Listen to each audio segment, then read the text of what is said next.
বাংলাভাষী মানুষের উপর নির্যাতন, এলাকায় উন্নয়নের দাবি নিয়ে বাঁকুড়ায় বিজেপি ও নির্দল ছেড়ে তৃণমূল কংগ্রেসে যোগ দিলেন 20টি পরিবার। রবিবার বাঁকুড়া 2 নম্বর ব্লকের তৃণমূল কার্যালয়ে আয়োজিত এক যোগদান কর্মসূচিতে এরা তৃণমূলের পতাকা হাতে তুলে নেন। উপস্থিত ছিলেন বাঁকুড়া সাংগঠনিক জেলা তৃণমূল সভাপতি তারাশঙ্কর রায়। যোগদানকারী রঞ্জিত বাউরি বলেন, আমি অনেকদিন বিজেপিতে ছিলাম, কিন্তু কোনো কাজ হয়নি। ব্লকে গিয়ে অনেকবার বলেছি ঘর নেই, সেটা পর্যন্ত পাইনি, কোনো সহযোগিতা মেলেনি, তাই বাধ্য হয়ে তৃণমূলে এলাম। একইভাবে বিজেপি ছেড়ে আসা সুমন্ত বাউরি বলেন, আমরা গরিব মানুষ, বাইরে কাজে গেলে অনেক সময় ট্রেন থেকে নামিয়ে মারধর করা হয়। পাশের গ্রামের লোকজনকে মারধর করেছে বিজেপি, বাইরের রাজ্যের লোকেরা, তাই আমরা সিদ্ধান্ত নিই তৃণমূলে যাওয়ার। এখানে অন্তত আমাদের কথা শোনা হবে।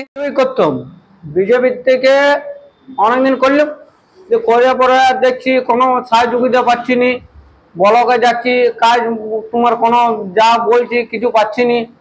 তারপরে তোমার ঘরও আমাদের তিরপলও নাই, কিছু নাই। দাদার আমার ঘরটা ঠিক আছে, দাদার কিছু ঘর পর আসছে নাই, তার জন্য বিরক্ত হয়ে পরে যোগ করতে হচ্ছে, তৃণমূল করতে হচ্ছে।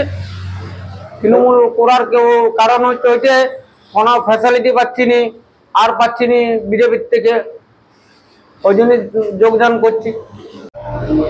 আমাদের গ্রামের উন্নয়নের জন্য আমরা গরিব মানুষ, আমরা আমাদের বাইরের কাজে, কোনো ছেলে কাজে গেলে ট্রেন থেকে নামিয়ে মারছে বিজেপির লোক, বাইরের স্টেটের, অন্য স্টেটের লোক, এই উত্তরপ্রদেশ, চেন্নাই, তামিলনাড়ু, এইসব জায়গাতে মারধর চলছে। আমাদের হ্যাঁ, 2-1টা ছেলেকে মারধর করা হয়েছিল। আমাদের পাশাপাশি গ্রামের গরিবই বটে, আমাদের মতনই গরিবই বটে।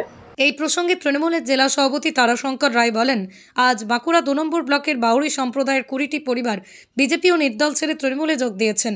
শুধু উন্নয়নের জন্য নয়, বাংলা ভাষার সম্মানের জন্য তারা এই সিদ্ধান্ত নিয়েছেন। আজও দেশের বিভিন্ন রাজ্যে জয় বাংলা বললেই বাঙালিদের মার খেতে হচ্ছে। এটা ডাবল ইঞ্জিন সরকারের মুখোশ খুলে দিচ্ছে। তিনি আরও বলেন, এই পরিবারগুলোকে আমরা আন্তরিকভাবে দলে স্বাগত জানাচ্ছি।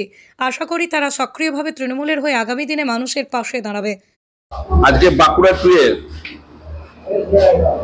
বাউরি সম্প্রদায়ের 20টি পরিবার বিজেপি ছেড়ে তৃণমূলে যোগদান করলো। তার মূলত একটাই কারণ, তারা দেখেছে যে বাঙালিদের উপর যে অত্যাচার আজকে ভিন্ন রাজ্যে, যেখানে ডবল ইঞ্জিন সরকার আছে, সেই জায়গাতে বাঙালিদের উপর প্রচন্ডভাবে অত্যাচার হচ্ছে এবং বাঙালিদেরকে ট্রেন থেকে নামিয়ে মারা হচ্ছে, বাংলা কথা বলার জন্য মারা হচ্ছে এবং জয় বাংলা বলার জন্য মারা হচ্ছে। বাঙালিদের এই অত্যাচারের বিরুদ্ধে যে বিরুদ্ধাচরণ চলছে, তার বিরুদ্ধে তারা দেখে আজকে তৃণমূল কংগ্রেসে যোগদান করলো এবং মমতা বন্দ্যোপাধ্যায়ের উন্নয়নে তারা সামিল হয়ে আজ মমতা বন্দ্যোপাধ্যায়ের উন্নয়নকে দেখে তারা দলে আজকে এলো। এবং আমি সকলকে সাদর আমন্ত্রণ জানাই বাঁকুড়া জেলা সাংগঠনিকের পক্ষ থেকে, যে তারা আমাদের দলে হয়ে কাজ করবে এবং তার জন্য তারা শপথ নিয়ে আজকে দলে যোগদান করলো। পশ্চিমবঙ্গ সরকার অনুমোদিত স্বাস্থ্যসাথী মান্যতাপ্রাপ্ত রোগী পরিষেবার বিশ্বস্ত প্রতিষ্ঠান দামোদর হেলথ কেয়ার। এখানে রয়েছে semi modular OT, OPD, general medicine, gynaecology, gynae surgery, general surgery, orthopaedic surgery, ENT surgery, advance physiotherapy clinic, medicine বিভাগ, অ্যাডভান্স ডায়াগনোসিস সেন্টার সহ নানান পরিষেবা রয়েছে। 24 ঘন্টা লিফট পরিষেবা, এছাড়াও 24 ঘন্টায় থাকছে অ্যাম্বুলেন্স পরিষেবা, সাথে মেডিকেল ইন্স্যুরেন্সের মতো প্রয়োজনীয় সুবিধাও। এছাড়াও রয়েছে ওষুধের দোকান। ঠিকানা মিলমোড়, কতুলপুর, বাঁকুড়া। ফোন নাম্বার 9475240280 অথবা ফোন করুন 9475240290 এবং 9647180100 এই নাম্বারে।